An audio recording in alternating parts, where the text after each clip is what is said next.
সারা জীবন একসাথে বাস করার জন্য একজন জীবনসঙ্গী খুঁজে বের করা অনেক কষ্টসাধ্য, কিন্তু আজকাল অনেক প্রশ্নে জীবন জর্জরিত। বিয়ে তো করবেন জীবনসঙ্গী খোঁজ করার পর, কিন্তু বিয়ের আদর্শ বয়স কত তা নিয়ে আমরা চিন্তা করেছি কখনো? তবে এ বিষয়ে বিজ্ঞানীরা গবেষণা করে ফলাফলও বের করে ফেলেছেন। তারা দীর্ঘ সময় ধরে এ বিষয় নিয়ে গবেষণা করেছেন।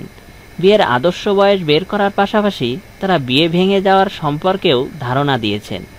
উতাহ বিশ্ববিদ্যালয়ের একজন অধ্যাপক নিকোলাস এইচ আলফিনগার উপদেশ দিয়েছেন যে সকল দম্পতি 28 থেকে 32 বছর বয়সের মাঝে বিয়ে করেন তাদের ডিভোর্স হওয়ার সম্ভাবনা সবচেয়ে কম। গবেষণায় আরও জানা যায়, যাদের কিশোর বয়সে বিয়ে হয় তাদের বিয়ে ভাঙার সম্ভাবনা সবচেয়ে বেশি। আবার 33 বছর পার হয়ে গেলেও বিয়ে ভাঙার সম্ভাবনা বেড়ে যায়। যারা 40 বছর পার করে বিয়ে করেন তাদের বিয়ে বেশি দিন টিকে না।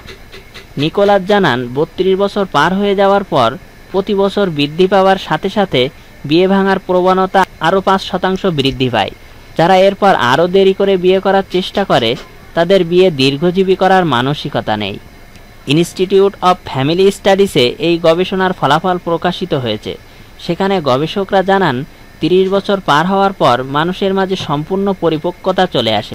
তাই তারা একে অপরকে খুব ভালো করে বুঝতে পারে। তাদের মাঝে সে সময় অর্থনৈতিক ভিত্তিও গড়ে